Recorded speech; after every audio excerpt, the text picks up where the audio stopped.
sun peeked through the thin clouds above the quiet countryside town of Wando, casting a soft golden glow across the bustling local market. Fresh vegetables lined bamboo baskets. Vendors called out their prices with tired voices, and a distant flute melody drifted from a nearby radio. Among the crowd, an 8-year-old girl with jet-black short hair, sun-kissed skin, and sparkling sharp eyes skipped beside an elderly woman with graceful steps and a straw hat. Lisa, Grandma, look, they're selling mangoes today. Can we buy some? Please, Grandma, smiling. Only if you remember what I taught you yesterday. Lisa groaned, tilting her head. Lisa, not that again. You always make everything about business and money. Grandma, teasingly, because someday, Lily, you'll understand that everything you love must be protected. And for that, you need to be strong, smart, and careful. Lisa puffed her cheeks, clearly unconvinced.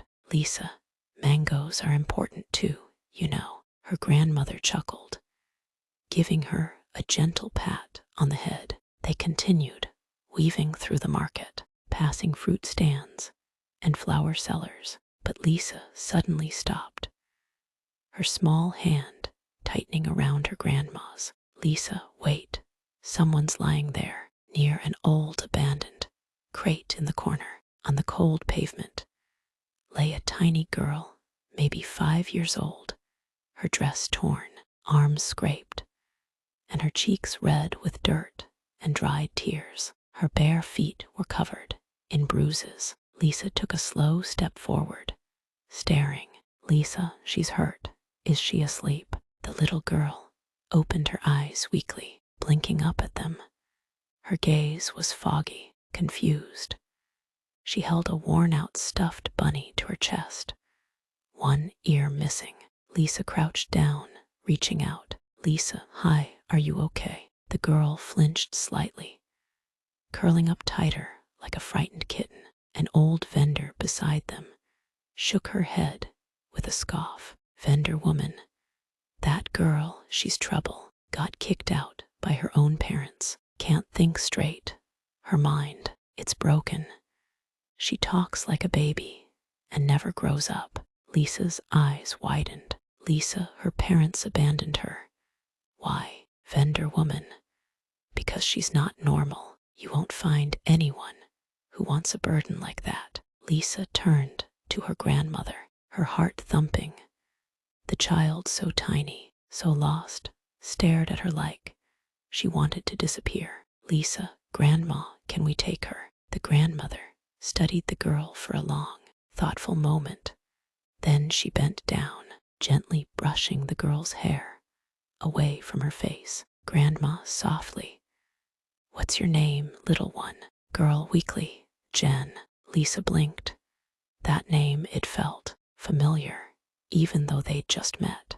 Lisa whispering, Hi Jen, I'm Lily. The little girl blinked again, almost like she was trying to memorize her face. Lisa turned to her grandmother again, eyes pleading. Lisa, please. I'll take care of her. I'll share my room and toys.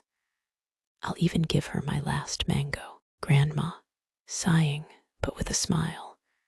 You're making a big promise, Lily. Lisa, then I'll keep it. I promise I'll protect her. Always. The grandmother looked once more at Jen, then nodded gently. Grandma, all right. Let's take her home. That night, in their small but warm wooden house, Lisa gently tucked Jen into the second futon. On the floor, Jen stared at the ceiling, clinging to her stuffed bunny. Jen, this isn't a dream. Lisa, lying beside her, smiling. Nope, this is your new home. And I'm your new person. Jen slowly turned toward her. Jen, softly. Lily. Lisa blushed. The way she said her name, it made her chest feel funny. Lisa, yeah. Jen, don't leave me. Lisa reached out and held her pinky out. Lisa, promise. I'll never leave you. You're mine now. Jen smiled, and for the first time that day, closed her eyes in peace. Outside, the wind whistled softly, like a lullaby made just for them. And under that quiet roof, a bond was born, one stitched with love, innocence, and a silent promise that would shape their destinies forever. 3 years passed. The quiet little home in Wando was now filled with life, giggles, and the sweet scent of fresh bread in the mornings. Lisa, now 11 years old, had grown taller, more mature. Jen, 8, still had a childlike spirit, but with Lisa by her side, she smiled more, laughed louder, and cried less. Every morning, Lisa helped Jen get dressed. Lisa, left arm first, then right. Jen, just like I showed you. Jen, giggling as she struggled. But my bunny's arm wants to go first. Lisa playfully rolled her eyes. Your bunny has no arms. You do. They both laughed, the sound echoing in the small house where love outshined everything else. Their grandmother, still full of warmth and quiet strength, watched from the kitchen door. A small smile touched her lips as she saw Lisa gently brush Jen's hair and whisper, "You're so pretty today." That evening, the sky turned a shade of violet. The girls were lying on the rooftop with their tiny flashlights and a worn-out star map. Jen, that one, it's called Cat Star. Lisa, smirking, close. It's called Vega. But hey, Cat Star is cuter. Jen, Lily. Lisa, M. Jen, if stars fall, can they land in your heart? Lisa blinked, caught off guard. She turned her head slowly and saw Jen staring at her with wonder and innocence. Lisa, softly, maybe, but only if your heart is open. Jen, then I want you to catch me. If I fall. Lisa's breath caught in her throat. She didn't reply, just reached over and gently held Jen's pinky. They stayed like that until sleep slowly tugged them under the stars. But everything changed the following week. The morning was unnaturally quiet. No clanging of pots, no humming of Grandma's voice. Lisa got up and stretched. Lisa, Gran, are you making toast? No answer. She peeked into the bedroom and froze. Her grandmother lay peacefully, her eyes shut, a soft smile still on her lips, but her chest didn't rise. Lisa rushed in. Lisa, panicking. Grandma, Grandma, wake up, okay? It's breakfast time. She shook her shoulder, harder and harder, her voice rising. Lisa, Grandma, don't joke. Please, please wake up. Jen stood at the door, holding her bunny, confused and scared. Jen, Lily, why isn't Grandma talking? Lisa slowly turned around, tears welling up in her eyes, the truth crashing down. Lisa whispering, she's sleeping, Jen. A long, long sleep. The funeral was small.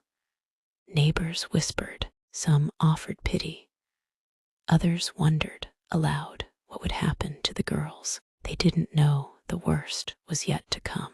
2 days later, a black car pulled up in front of the house. 3 men in suits walked in, claiming to be distant relatives, legal inheritors of the house. And with them came the worst betrayal. Man #1, the mentally challenged girl. She's not blood. We can't keep her. Lisa, furious. She's my family. Man #2, you're just a kid. You don't get to decide anything. Lisa stood in front of Jen protectively, fists clenched.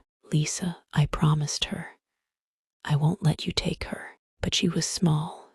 They were not. They grabbed Jen by the arm, and she shrieked, struggling. Jen sobbing, Lily, Lily, help me.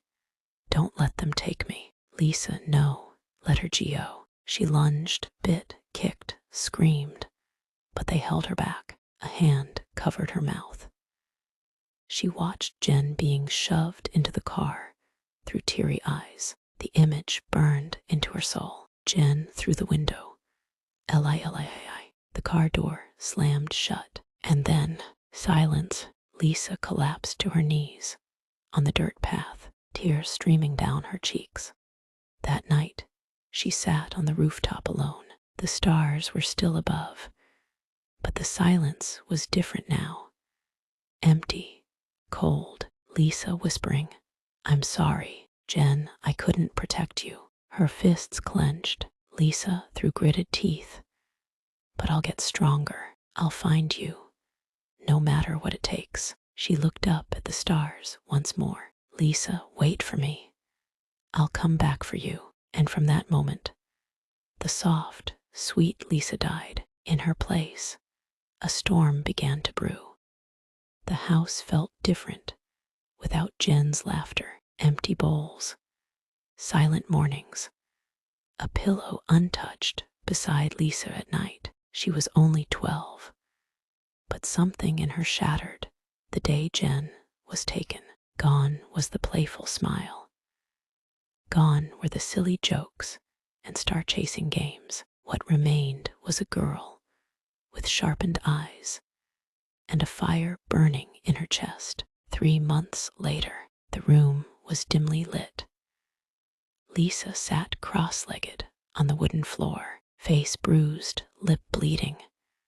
Across from her, an older boy, maybe 16, was groaning and holding his stomach. "Dojo trainer, you're reckless, kid, but damn, you've got anger in those fists." Lisa breathing hard. Not anger, purpose. Trainer smirking. Same thing. Since Jen's disappearance, Lisa had begged the old martial arts trainer down the street to let her join.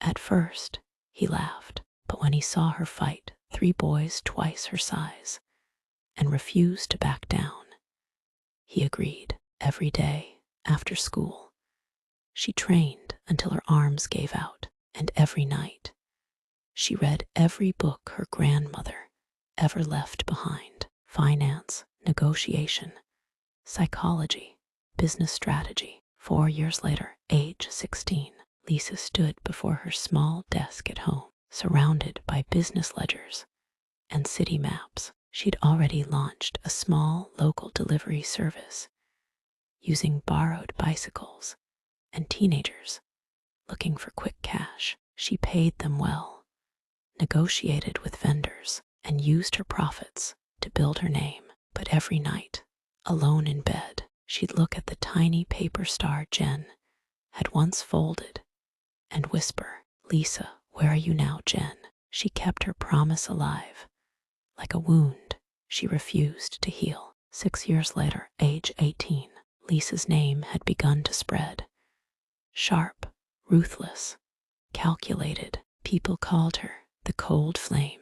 She never laughed, never dated, never allowed anyone too close. She made her own money, took down local gangs trying to extort shopkeepers, and helped street kids find shelter quietly, anonymously. But she never stopped asking questions, never stopped looking at missing person records, never stopped following any lead that sounded even close to Jen.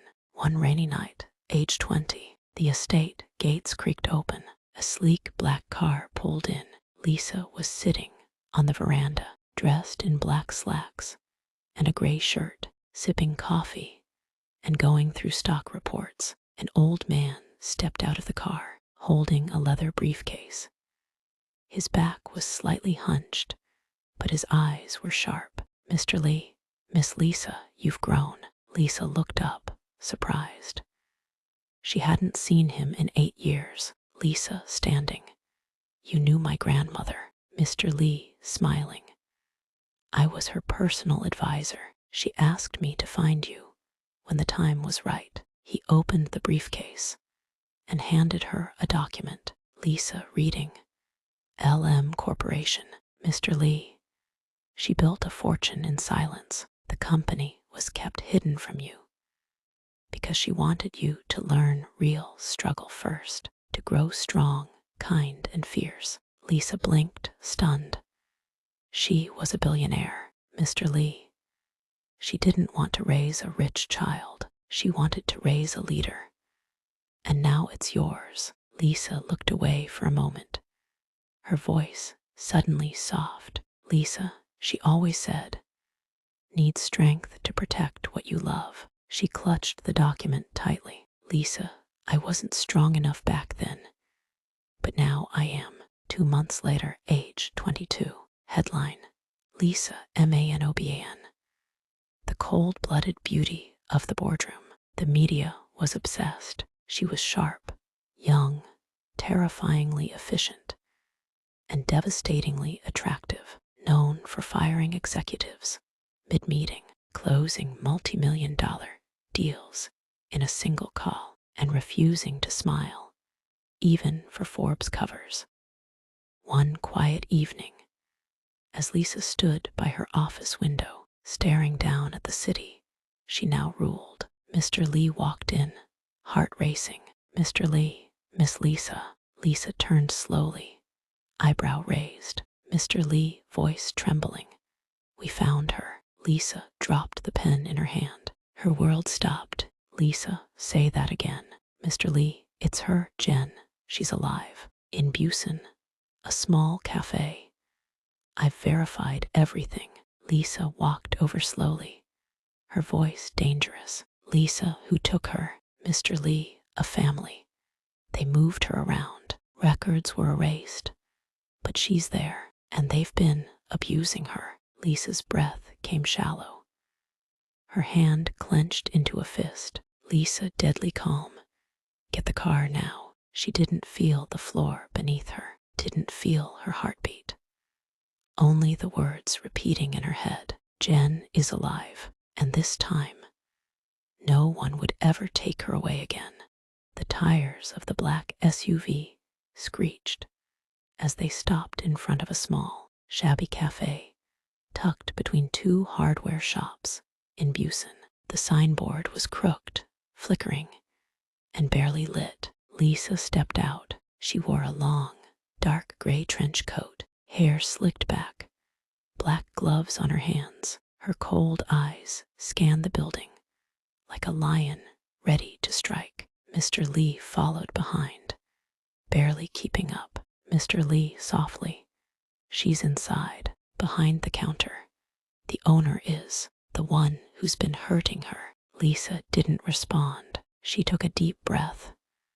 Her boots clicked as she entered. The bell above the cafe door jingled weakly. It was dim inside. A couple sat in the corner, murmuring. The air smelled of old coffee and burnt toast. Behind the counter was her, a young woman, maybe 18, with long, messy hair tied back in a weak ponytail, wearing an oversized apron and holding a chipped coffee pot. She looked thinner than she should have been, her cheeks hollow, her eyes wide, lost, and a little scared. Lisa's breath caught. It was Jen, older, yes, but unmistakable. That innocent face, that soft, confused look, those same big, childlike eyes. Lisa's heart slammed against her ribs, but she didn't move. She watched. Jen was fumbling with cups, spilling a little water. She muttered to herself, quietly humming a tune Lisa instantly recognized. It was the lullaby Grandma used to hum. Lisa barely above a whisper. Jen. She stepped forward. Lisa softly. Excuse me, 1 coffee. Black. Jen looked up suddenly. Her eyes flicked to Lisa's sharp suit, tall frame, and icy beauty. She blinked, trembled slightly, then slowly nodded. Jen quietly. See coffee? Yes, hot. She poured the coffee. Her hands shook. She placed the cup on the tray, walked over. But as she set it down, the cup tipped. Hot coffee spilled on Lisa's sleeve. Jen gasped in terror. Jen panicking. I am sorry. I'm sorry. Don't hit me. Please, I didn't mean it. Lisa looked at her soaked sleeve. Then, at Jen's shaking form, something in her snapped, but not in anger. It was grief, rage, love. Lisa gently, it's okay. It's just coffee. Jen looked up, confused. You're not mad. Before Lisa could answer, a door slammed open in the back. An old man stormed out, face twisted with disgust. Old man, you useless thing. How many times do I have to tell you? You spill again. He grabbed Jen's wrist harshly and raised his hand. Lisa stood up. Lisa, warning tone. Put your hand down. Old man, snarling. Who the hell are you? Lisa coldly. Her nightmare. She stepped between him and Jen. Lisa, touch her again, and I will break every bone in your body. Slowly, the man laughed, until Lisa grabbed his arm, twisted it, and slammed him into the table. Customers screamed and ran out. Mr. Lee rushed in. Mr. Lee, Miss Lisa. Lisa ignored everyone. She turned to Jen. The girl was trembling, lips quivering, breathing hard. Her eyes darted between Lisa's face and the floor. Lisa, gently. Do you remember someone called Lily? Jen blinked, her mouth opened slightly.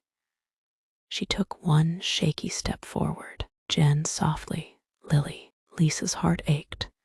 Yeah, it's me. Jen stared for a long moment, then dropped her coffee tray. She ran forward and hugged Lisa tightly, burying her face into her chest. Jen crying, Lily, you came back. I waited for so long.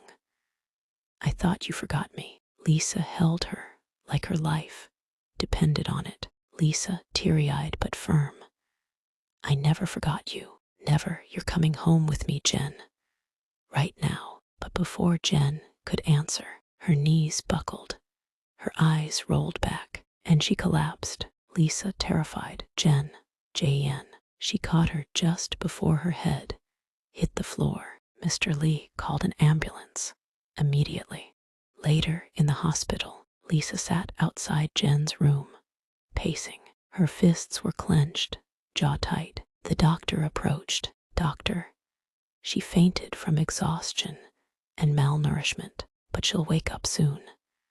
She needs time and care. Lisa nodded, eyes unreadable. Suddenly, a soft voice echoed from the room. Jen crying, Lily, where are you? Lily, don't leave me. I knew it was a dream. Lisa ran inside, knelt beside the bed. Lisa, no, it's not a dream. I'm here. I'm real. And I'm never leaving again. Jen reached for her, sobbing. Jen, don't let them take me again. Please. Lisa, cradling her. No one will ever hurt you again, Jen. I promise you. She pressed her forehead to Jen's and closed her eyes, and for the first time in 10 years, they were whole again. Sunlight poured softly into the penthouse bedroom. As birds chirped outside, the bedsheets were pale lavender. The air smelled like fresh linen, and the floor-length curtains danced gently in the breeze. Lisa stood silently beside the bed. Jen lay there, sleeping, her face now cleaner, her cheeks beginning to regain color. Her small hands clutched the soft bunny plush that Lisa had replaced with a brand new one. It wasn't the same as the old raggedy doll, but Jen held it just the same. Lisa's eyes didn't leave her face. She had spent the entire night in that chair, unmoving, watching Jen breathe, as if afraid it would all vanish if she blinked. Mr. Lee knocked softly on the door. Mr. Lee whispering, I've arranged everything. Security, a personal doctor, therapists, her medical files are ready. Lisa, good. Mr. Lee, should I cancel your meeting in Tokyo tomorrow? Lisa didn't even look at him. Lisa firmly, Everything else can wait. She can't. Later that day, Jen stirred. She blinked sleepily, eyes adjusting to the bright room. Everything looked too soft, too clean. It felt unreal. She sat up slowly and looked around, confused. Jen mumbling, "Where? This isn't the cafe." Then she saw her. Lisa was standing at the window, dressed in a black turtleneck and slacks, her hair falling loosely over one shoulder. Jen softly, "Lily." Lisa turned immediately, eyes lighting up. "Lisa, you're awake." Jen smiled, then burst into tears. Jen sobbing, "I thought you disappeared again. I thought I imagined you." It felt too warm to be real. Lisa rushed over, wrapping her arms around her. "Lisa, you're safe now. You're home." Jen held on tightly, her fingers twisting Lisa's shirt. "Jen, do I have to go back to the cafe?" To them, Lisa angrily, "Never. I bought the cafe and burned the contract. No one can claim you anymore. You're mine, just like before." Jen blinked up at her. "Jen, yours." Lisa hesitated, then gently touched her cheek. "Lisa, you've always been mine, even when we were kids." A week later, the mansion. Jen explored the massive mansion. Like a curious kitten, she squealed when she saw the huge bathtub. Jen excited, "It's big enough to swim." Lisa chuckled from the door. "Lisa, if you drown, I'll fire myself as your lifeguard." Jen giggling, "You're silly now. Not scary like before." Lisa paused. "Was I scary?" Jen walked up, wrapped her arms around Lisa's waist. Jen softly, "Only to bad people." Every morning, Lisa made sure Jen's breakfast had everything she liked. Every afternoon, she sat beside her during therapy, and every night, she tucked her in, brushing her hair softly. Jen, half asleep, "Lily, you don't have to do all this." "Lisa, but I want to. You deserve the whole world." "Jen, even if I'm still slow." Lisa tilted her chin, looking into her eyes. "Lisa, you're not slow. You're healing, and you're mine. That's enough." Jen smiled sleepily. "I like being yours." 1 month later, Jen started remembering things better, speaking clearer, laughing more. Lisa found a doctor, one of the best neurologists in the world, who believed Jen's condition wasn't permanent. With the right treatment, therapy, and patience, she could grow, learn, mature, and slowly she did. Lisa never pushed her, never rushed her. She simply held her through every breakdown, every nightmare, every confused moment. She was always there, strong, gentle, and unshakably patient. One night on the rooftop, Jen and Lisa sat side by side, legs dangling over the edge. The sky above them was painted in 1,000 stars. Jen whispering, "Remember when we used to lie under the stars and talk nonsense?" Lisa smiling, "You still talk nonsense." Jen, "Do you like hearing it?" Lisa turned to her, brushing a strand of hair from her cheek. "Lisa, I could listen to you forever." Jen's breath hitched. Something in her had changed. She wasn't the same scared, confused girl anymore. She still had her innocence, but now she had clarity, and she was seeing Lisa in a new light, not just as her savior, not just as her guardian, but something deeper. Jen softly, "Do you still want me?" Lisa froze. "Lisa, what kind of question is that?" Jen, teary-eyed, "The kind I was always afraid to ask." Lisa cupped her face. "Lisa, I searched 10 years for you." Jen, "Every decision I made, every fight I fought, every deal I closed, it was all for you. I don't just want you." She kissed her forehead. Lisa softly, "I love you." Jen's lips trembled. Jen smiling, "Then I'm yours forever." They held each other under the stars, the same stars that had once watched over two lost little girls. But this time they were home,